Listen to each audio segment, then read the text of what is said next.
Jasa foto prawedding saat ini sedang menjamur di wilayah Kota Palembang. Biasanya untuk foto prawedding ini dilakukan di suatu tempat yang terbuka dengan pemandangan yang indah. Namun saat ini ada satu tempat jasa penyewaan studio foto indoor yang memiliki beragam macam latar yang diinginkan, seperti di salah satu studio foto indoor di kawasan Majalindungan.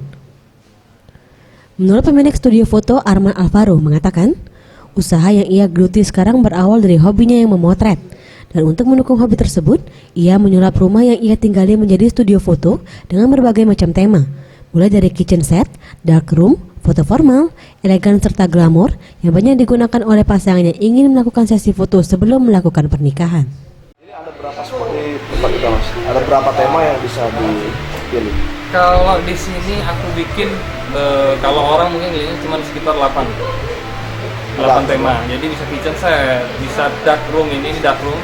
Jadi teman-teman di ruangan ini ya, ruangan tempat kita ini itu gelap. Mungkin dia lebih konsep ke kayak gotik. Jadi kalau mukanya putih, orangnya ini ya terang, dia akan kelihatan banget terang ini. Jadi memang di konsep kayak gitu. Ada konsep dapur, ada konsep elegan atau glamor ya.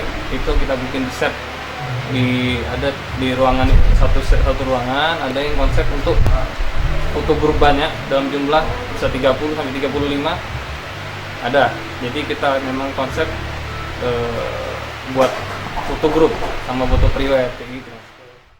Salah satu konsumen yang menyewa studio ini, Teddy dan Lia, mengaku cukup puas dengan hasil yang didapat.